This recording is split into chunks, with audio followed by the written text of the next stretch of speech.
Hi. Want to post a video about dealing with your emotions. I had a conversation recently with one of my mentees about this, and I advised her to find an outlet for her emotions, and not necessarily about bad emotions, because all emotions are not bad, but you still need an outlet to deal with your emotions, because as a person going through life, you don't want to be led by your emotions, but you want to be able to make sound decisions for yourself. Sometimes a good example is sometimes we can be so excited about something that we'll jump the gun on that thing that we're excited about, and we'll mess up everything because we're running on adrenaline, and that's not what we want to do. So I want to share with you some outlets, some opportunities to deal with your emotions. One of the very first outlets that I always recommend is journaling. Journaling is very good for you. It is very helpful. I don't subscribe to the concept of, oh, you got to journal every day. No, you don't. You don't have to journal every day. That may not even be possible. So, but I do recommend that you do journal. Journaling is very good because it allows you to be able to go back and look over your life and see where you've come, to see your own personal growth. But, there's going to come a time when you're going to need to encourage yourself. You're going to look for encouragement. Why not encourage yourself through something that you went through before that got you all excited in the first place? That's the point of journaling, because you can go back and you can take a look at that situation. You can take a look at what it was that got you excited, that got you happy, that had you in that frame of mind that I'm a go-getter, I'm hitting it hard.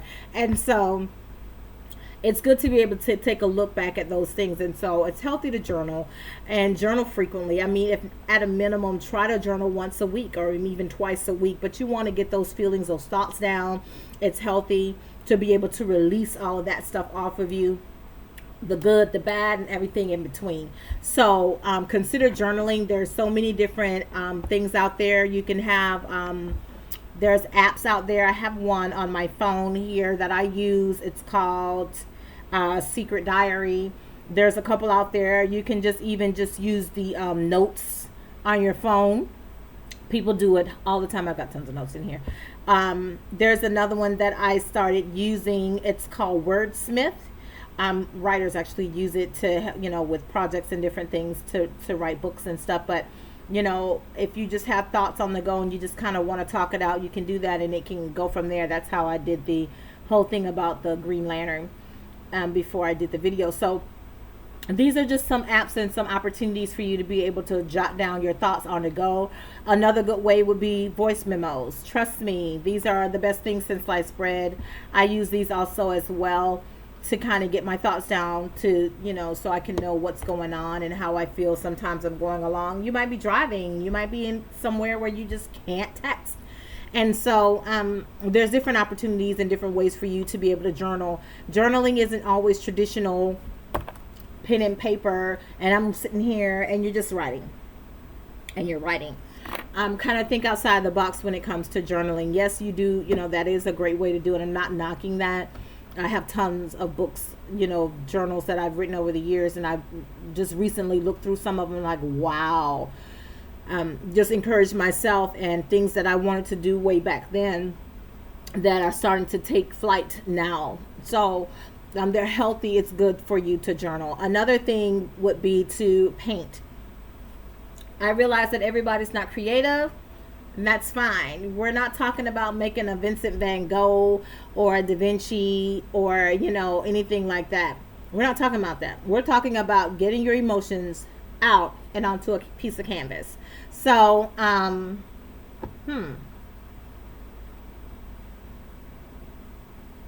say the best way to do that would be, don't think it out. Michaels has a sale all the time on canvases, 3 for $10. You don't have to get a big piece of canvas and just think you're going to write make this big piece of art. But, something, or even get a sketch pad or something and just kind of doodle or scratch or whatever. But get it out. There's this new thing now where they're talking about how coloring is healthy for you and it's good. And that's true. I do agree with that. Now they have this thing they're calling adult coloring books. Just go get a coloring book. Like, why do you need to spend $15 on an adult coloring book when you can go get a regular coloring book with some colored pencils? This is a highlighter, but I'm just saying, with some colored pencils, markers, and color that up and have a nice day. So, painting, using a coloring book, something to get those emotions out would be good. Or any other type of creative activity, whether it's woodworking, whether it's beading, it's sewing. If you like to sew, honey, take it out on a good craft project. Find something that you can be creative with, and kind of get that out. And so for me, sometimes I don't want to journal, I don't want to write. I do creative writing sometimes I write poetry, but most often I'm doing some bead work. I make jewelry, and so sometimes I just want to go over and knock it out in a project and sit there, and I can just kind of work through my emotions, and I can woosah at the same time. And so find a creative outlet and kind of deal with it that way. Get lost in a good book. That is a great way to do it. And I'm not talking about self-help. Get a fictional book that you can get lost in and deal with somebody else's issues. I like mystery books. I like, fantasy books. So it just really depends for you what you like to read. But get lost in a good fiction book. Please don't get a nonfiction book, because that's just gonna work your nerves. I'm telling you right now. If you already in negative emotion, do not pick up a self-help book, because it's gonna work your nerves, and you're gonna get mad, and you're gonna blame the author and say that book didn't help me. No, it just wasn't the right time for you to read that book. So read a book that that allows you to kind of escape the reality of where you are right now. Watch a good movie. I like cartoons. I'll throw on some Scooby-Doo or something, and I'm happy.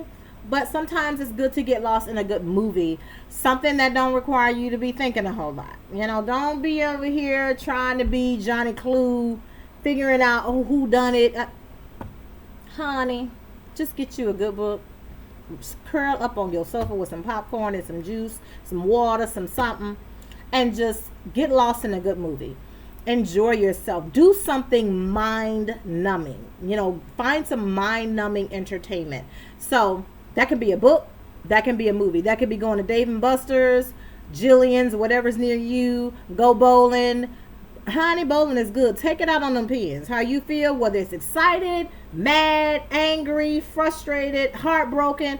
Honey, go to the bowling alley and take it out on some bowling pins. If you like fishing, go fishing. I am not an outdoors person, so Sister Girl is not doing anything that involves nature of any kind. But I will go and sit at the beach. So that's as much nature as I'm gonna get. But go sit at the beach and sit there and woosah and just let the waves and the ocean and all of that kind of make you feel good too. Go for a walk. I sometimes, to let my feelings out, go exercise. I hit up the gym, I'll go for a walk, I'll do something, and I'm taking it out on the treadmill, I'm taking it out on the leg press, I'm taking it out on something, and by the time I'm done with that, I feel better. And so there are different outlets that you can do to kind of help you work through your emotions, the good, the bad, and everything in between. All emotions are not bad, but I'm just saying that find a way to, deal with those emotions, get excited, be happy, and, kind of release all of those different toxins in your body out so that you can make the right decisions and keep going. If it's good emotions, I really, really, really, really, really want to encourage you to journal those and really get them down, whether it's through audio, using a voice recorder, or if it's through writing it down traditionally or something. But really get those good emotions down so that you can look back over and say, man, this was a great time in my life, this was going good, and see what you can do to mimic that again, because life goes on and we grow and we develop and we live. And so we forget about those techniques and things that we're working in our life because we get ahead of ourselves. There's so much going on and it moves so quickly.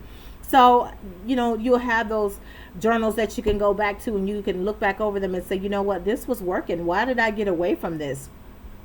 This was the best time of my life. What was I doing during this time of my life? And maybe I need to revisit some techniques, that I was doing then that I'm not doing anymore, because I allow time and circumstance and life to get the better of me, because it's going to happen. If it hasn't happened yet, it will happen. Keep living. So just some techniques to be able to deal with your emotions in a healthy manner, but at the same time allow you to be able to go back and take a look at it, even if it's some type of woodworking project, beading project, sewing project, artwork, or whatever. Some of the best pieces I've done that people want were just out of emotion. I just kind of want to get what was in my head out, and it just worked. So find the one thing that works for you, because what works for you is not going to work for the next person. So just a few things to help you out, and I hope you find it helpful. So this is the Classified Lady. I'm signing off, sending you lots of love and light. Until the next time, ciao Bella.